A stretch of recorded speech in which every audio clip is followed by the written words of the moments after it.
Pisces, so good to see you. This is your Pisces June 2020 reading, and it's great to see the Pisces subscribers back again. Always love to see you.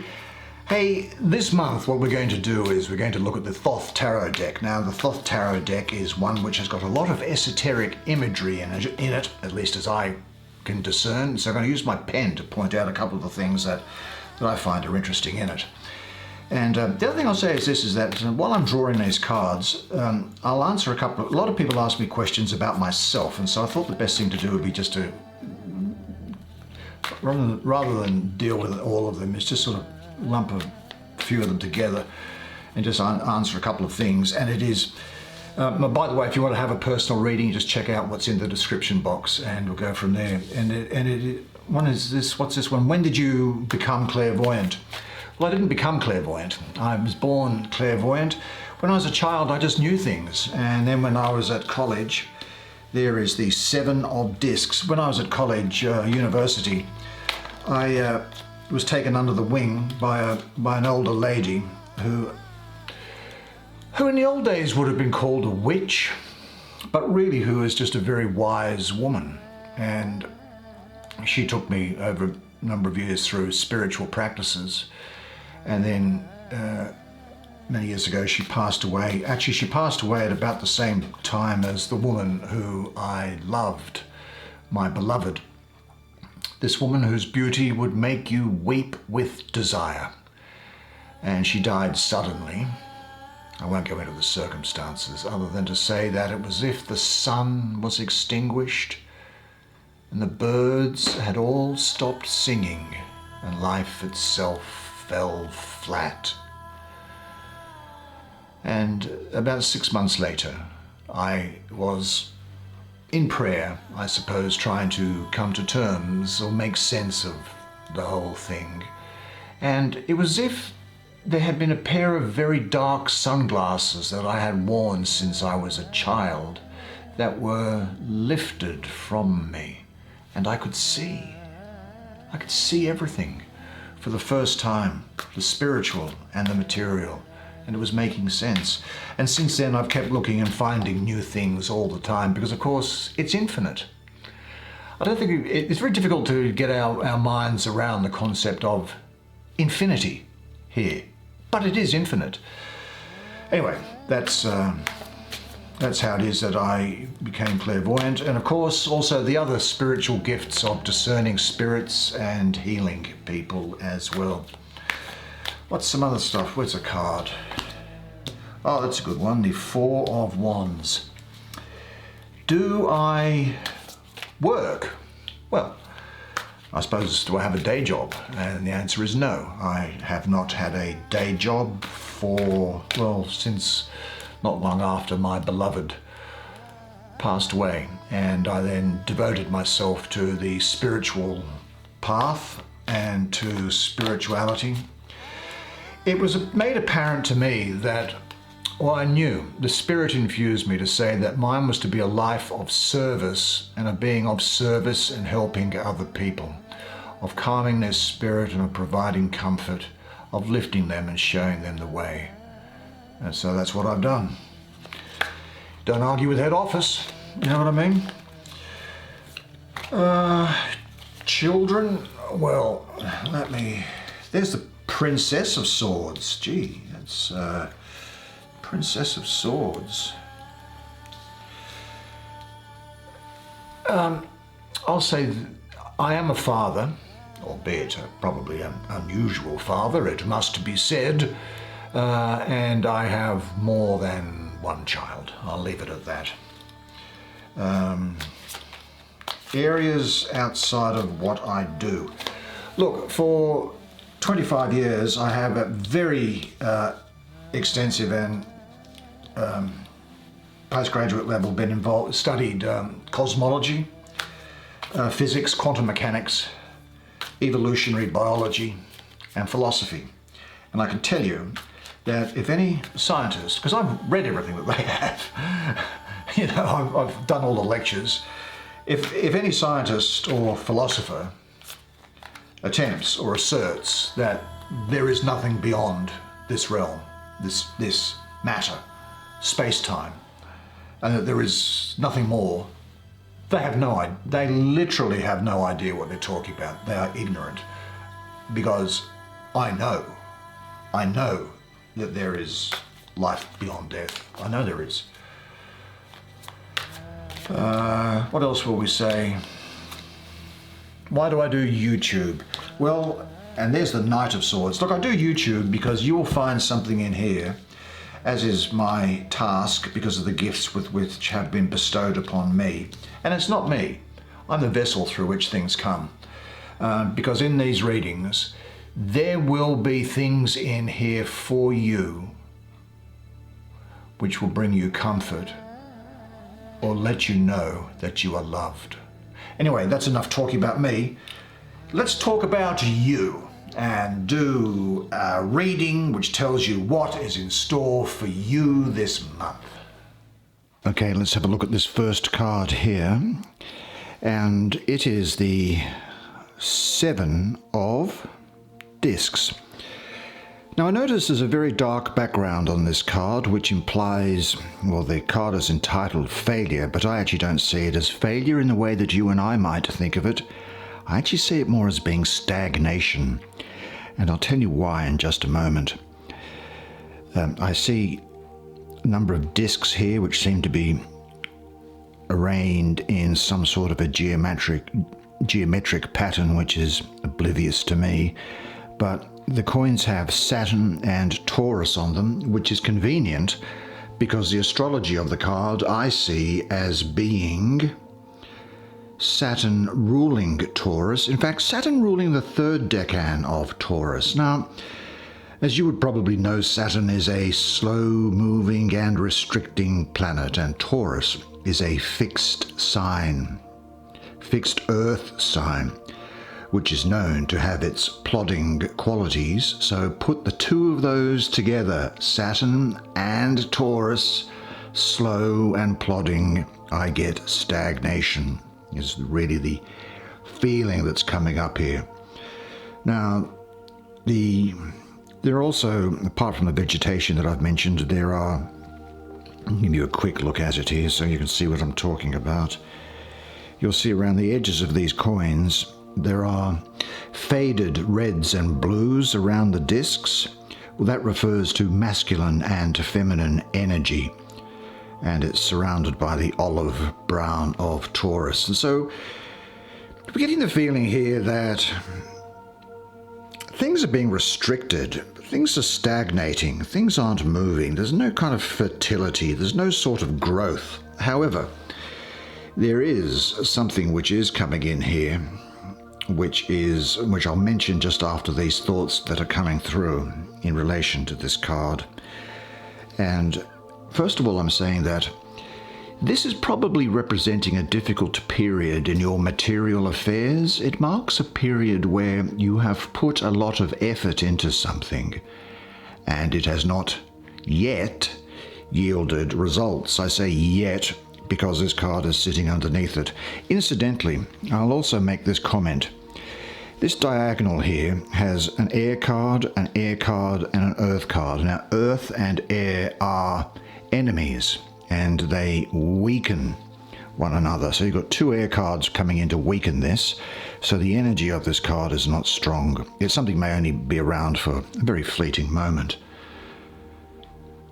But the thing is, though, that there's some sort of energy, I think, that's underneath you, that's inside of you in your subconscious, burbling underneath. And it's almost as if you stopped trying to do something, and this energy is just sitting there in your life.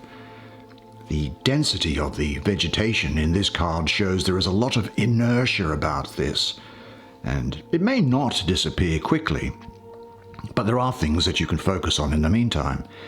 I actually do think that this is going to disappear quite quickly because of the other cards that are around it.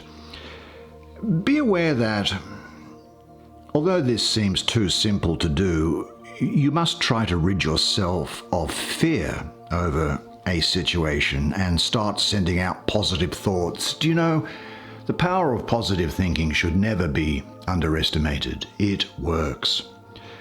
And the presence of Saturn in this card, well, Saturn partly gives rise to fear, And so you have to break out of its limiting mindset. See, this is coming along as a way of saying, well, just be aware of this, and this is what you can do about it. I'm coming in and I'm having this effect. Be positive. Don't let me take over your life.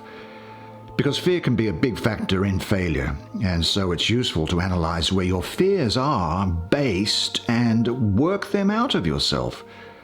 Try to learn from any setbacks as to why things have got to the point that they have done and what you can do next time to avoid this from happening again. Now, if you have been trying with someone in a relationship setting, then this effort will probably not bear much fruit, I think. It's better to save your energy for other things. Use it something that's going to be productive for you. Sometimes it can represent being afraid of not getting anywhere and not being able to produce what you want to cultivate. But again, there's things coming around here which go to negative this, in addition to the elemental aspects of the cards. I think you want to progress things along more quickly, don't you? I think you really do.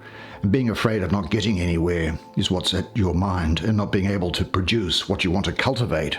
That's what's top of your mind, I think. But look, there's a number 7 here, and the number 7 has an association for us mystics with an area of divine emanation prior to the emergence of matter, of space and time from out of spirit in the creative process of the divinity. And that area refers to, it's called Netzach, and it means victory. So you will overcome this feeling of stagnation that's here. And I'll give you a very good reason. Because this card, you've drawn the 7, and here's the 8 of discs. Now the 8 of discs has an association with Mercury for me, very much, and it's about the marshalling of ideas and putting ideas together, sorting things out. That's the area of divine emanation that I'm referring to there. That's where things are being categorized, for want of a better term. Now with the 8 of discs, what can we see? Well, this 8 shows a tree in the center of a garden against a yellow background and anchored in very fertile land. The leaves are wrapped around the flowers, which are the discs, in a very protective way. So you are being protected at the moment. You may not feel it, but you are. Now the astrology of this card for me is, what would I say it is? Look, I'd say it's the sun ruling the first decanate of Virgo. Now, I mentioned that 8 has the association for me with Mercury. Well, in ordinary astrology, Mercury is the ruler of Virgo, and it is also exalted in Virgo. So this is a very productive partnership. It signifies intelligence lovingly applied to material matters and making things happen. And the sun in Virgo, as I see it, well, the sun enhances everything it touches, and here it energizes Virgo's hard work ethic and attention to detail. So in this card, we see an opportunity for growth into something worthwhile. And just to look at a couple of other things which have just caught my attention while I'm looking at this. The fruit here, each of them, each have 5 segments. And the flowers all have 5 petals. Well, 5 plus 5 equals number 10. Now 10, carrying on from that emanation of the divine spirit to create space and matter, 10 actually refers to space and matter. It is the earth, and therefore this card represents tangible things manifesting in your life. And these protected flowers, they're saying to me to be protective of your dreams and plans and nurture them until the universe manifests them as it will. Don't overextend yourself and be discriminating in what you give out. Now, I think what this is saying is that you need time and patience to develop something. Don't rush it as it's a long-term thing, and be prepared to bide your time and let it come into fruition.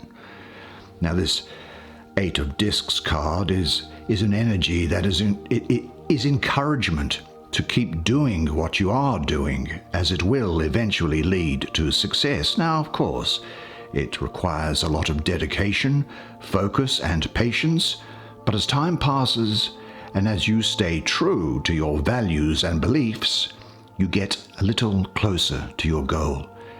Now, it may not be readily apparent to you at the moment, but there are events unfolding in the background that are going to lead you to your destination. Continue working on yourself too, and make ongoing improvements and adjustments to ensure that you are the best person you can be. Now, this is a time where you might be able to take up additional training or study, and it's a good time to do that, isn't it? And because these things will help advance you to where you want to go with projects and work. And, time is needed for this. I think that this is also saying that you need to properly manage your energies between the different aspects of your life. Now, before I get to these two court cards, I want to have a look at this card, because this is saying something to you, I think. Well, here we have the Four of Wands. Right. Let me have a look at it here. Now, four wands, 1, 2, 3, 4, can be seen in a circle, rather like a mandala. Now, a mandala is a symmetrical object that is used by Tibetan Buddhists to focus on while they meditate and try and contact the divinity. Now, the wands form an 8-spoked red wheel on a green background, and 8 flames can be seen issuing between the spokes. Yeah, this is really saying to me that something is, and as the title says, completion, but something really has been completed in here for you. I'm looking at the astrology of the card, and what do I see? I see it as Venus ruling there's the glyph here, Venus and Aries. I would agree with that. The only thing I would say is that it's Venus ruling the third decan of Aries. 21 degrees, that period, the 11th to the 20th of April. Now, Venus has to travel, you can see them here, Venus has to travel 180 degrees into the opposite side of the zodiac wheel, if you like, in order to get into Aries. Aries is ruled by Mars. So in astrological terms, for Venus to get to the complete opposite, she's going to be in detriment, and her powers of beauty, harmony, love, healing, business will be in detriment. And of course, when Venus is sitting next to Mars, Mars is the ruler of Aries. Mars is masculine, Venus is feminine, and Mars is very aggressive, so there may seem that there's really no harmony here. But I actually think that what happens is that Venus comes into the picture, and she uses her feminine wiles, she uses her charms to subdue the usually impersonal and aggressive Mars.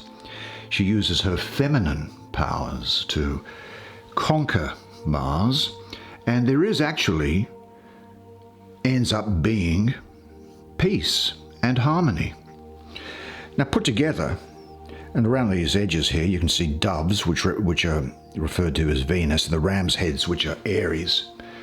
Now put together, I think that you might have an emotional idea, which is Venus, to move in new directions, which is Aries. But I think that the card reminds you that you have work to complete first. Yeah, there's really something that's going on there. The 8 spokes in the center of the wheel there, the number 8 in ancient Hebrew has letters which mean to will, to love, to bind. The circle refers to things being completed. This green background, incidentally, the colour green for me is associated with Venus, and the yellow circle is one which to me refers to creative sun energy, or your energy used up in this finishing something. So I think it's saying that you have completed a significant phase of a project and can feel very pleased of what you have accomplished so far. It's a time of joy and satisfaction in life and represents the personal gratification of a job well done or a goal attained. Try to be flexible for the future, as you always outgrow structures as they are, by definition, limited. I can see the completion of things to do with business or property, things relating to marriages and families, or patterns in your everyday life here. And I think these have all been built on a solid foundation. Maybe that rest is needed after a period of hard work has come to a successful conclusion. I think that this number 4 here also, which is ruled by Jupiter, which is great good luck and prosperity, I think that this is kind of indicating a need for security and stability with you at the moment, and wholeness, as reflected by this circle. And the thing is, this is good because you can accomplish things more easily when there is stability and harmony in your life. So it's a great card, that. Now, let's have a look to see who's coming through here. There's the father and the daughter of swords. Well, let's have a look at Dad first, shall we? What have you got to say to his old boy? Well, the Knight of Swords flies high through the air above cirrus clouds, holding 2 swords, a long one in his right hand and a short one in his left hand, and there are 3 swallows, 1, 2, 3, following him in the same direction as he is. This is really him at his best, where he's not caught up in the dark clouds of the mind, because swords are to do with the mind. I think really what I'm getting here is someone that's going to be very important to you at the period is, well, it's Pisces. Yeah, I'm getting a lot of Pisces around this. I'm also getting Capricorn. Yeah, Pisces and Capricorn. So I'm also getting Taurus and Gemini about it. Now, the reason why I'm getting Taurus and Gemini is that because we have the energy of the mind in Gemini with the influence and the determination of Taurus. See, Taurus is in a good role here rather than in the role that he played in that first card that we drew, where he was just acting to be stagnant, bring stagnation into the deal. So the influence of Taurus isn't bad here because it's really being overcome. Although there is Taurian influence, I really see Gemini as being really more to the point. Now, the knight on the horse, well, this means he's going for his goals without distraction. He's got wings on his... Well, let me bring it in so you can see it. Here he is. Okay, so the knight on his horse going for his goals. The wings, they bear the 4 directions of the compass, and it's barely visible. North equals earth, south equals fire, east equals air, west equals water. The sword is the symbol for air and the penetrating nature of the intellect to see through things. The dual blades, I think, are a symbol for Gemini. The swallows that are following him, I think that they are they're an attribution to Mercury, I think, which is the ruler of Gemini and communication. Yeah, because this long sword here, the hilt of it has a sign of Gemini in it. What he's got to be careful of is applying too much force to small things, I think. Sometimes he can use a sledgehammer to crack a peanut. So, not applying too much force to things. he can, in his very dark side, have a degree of malice and rage about him. And in his shadow self, it's interesting that we have this card here, because this is really his shadow aspect. This particular card is his shadow aspect, because the qualities of that Seven of Discs is a slowness and inertia, which is quite unlike the usual attributes of this knight. It is deeper than just a counterbalancing of his usual forthrightness. It represents his deep fears and unresolved issues, and results in him, well, withdrawing into himself, I suppose. I think what this can be saying to you, though, is that you will get a clear insight into a problem, and you'll be working quickly to set your goals, and you won't let anyone or anything get in the way. Nevertheless, I think this might be a restless period where you are transitioning and trying to get to somewhere else, either in your everyday life or physically in terms of travel. I don't know how you're going to do that, but that's the feeling that I'm getting coming through here. It's a time for listening to your head rather than to your heart. Someone who's more comfortable in their head at the moment rather than in expressing their feelings. It's a time when you need to be mentally sharp and decisive. Now, in a career situation, there's a lot of competition in the workplace. You might want to break free of these restrictions and go for something which gives you more freedom. The Knight indicates restlessness in all aspects of life. Now, in a relationship setting, the Knight of Swords can represent the love-hate relationship, where you see some people, you might hear of someone they break up, they get back together, they break up, they get back together, they break up, they get back together. Well, you know that they love each other deeply.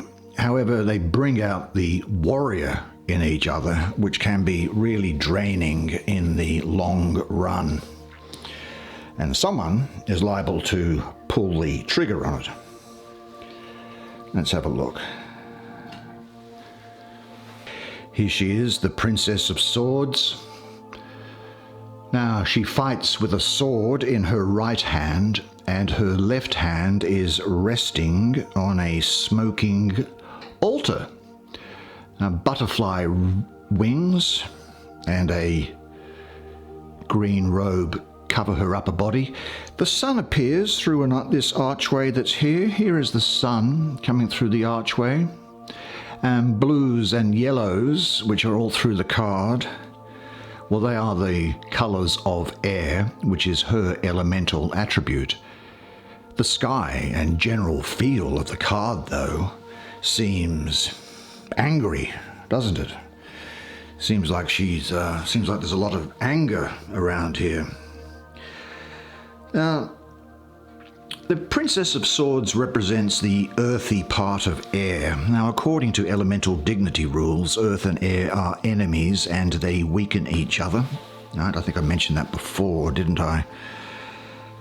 Therefore, we are going to find some inherent conflict within her nature. She represents the element of earth within the element of air. And there is the implication for me that she deals with situations involving the mind in a very tangible way. In other words, she is able to manifest her thoughts and make them a reality. Now, the type of people around her, or around you at this time, I mean, you'll have some of these attributes yourself, but you might also be having things to do with, I'm looking at her. I'm getting Scorpio, I'm getting Sagittarius, I'm getting Libra around her. Yeah, and she's very worldly. She's a person that's very worldly. Now, the helmet is, actually, let me show you what is on the top of this. Hopefully you can make it out. Now, on the top, this crest, which is on the top of her helmet here, that is a Medusa's head. Now, that is the goddess associated with Aquarius. Medusa was associated in Greek mythology, and it was a monster with the face of a beautiful woman and venomous snakes for hair. One look into her eyes would turn someone into stone. Now, the Princess of Swords can, I think, be an intimidating person who says what she thinks regardless of the consequences. And she has to ensure that her actions are pure and for the highest good. Otherwise, she can really bring about really quite damaging results, I think. These angry clouds that are around her, representation of the anger which I think is inside the princess. Lots of dark in the background. Her moods, depression, or dark energies of herself or other people. She can sometimes take that on from other people. She is determined to cut through things that hold her back, but her internal or external worlds are conflicting with that desire, and they need resolution. The sword that she has in her right hand is, I think, the sword of analysis and discrimination, which she uses in a downward pointing direction here, trying to imitate her mother, the Queen of Swords. Now, the altar is a place of worship. It's like she's fighting to preserve her identity in her struggles. She may not feel respected, and therefore she is fighting for her corner. She could also have a conflict about her own identity. The wings speak to me of transformation, the green robe of creativity. And I think that both of those imply that she is adaptable in her thoughts and actions and can apply herself practically to different situations when they present themselves. Well, what is it that it means for you? I think that this is a time when you will be very clever in practical matters, especially where controversy rules. You could have, so be aware of it, a destructive way of analyzing things and applying it. You may become aggressive. You could even have thoughts of revenge. I think you'll be quite forceful and outgoing in your manner. Now, this Princess of Swords is fighting battles both within her and the environment. So you may need to balance things there and get resolution. Start with yourself and then deal with what goes. But what this does say is that you will have the ability to get your ideas grounded in a very tangible way. That's the way it is for you this month.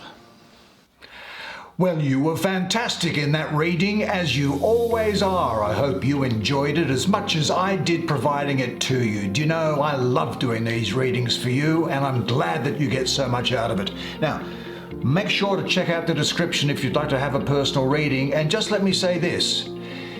You are a legend, and I look forward to seeing you again next month. But until then, it's bye for now.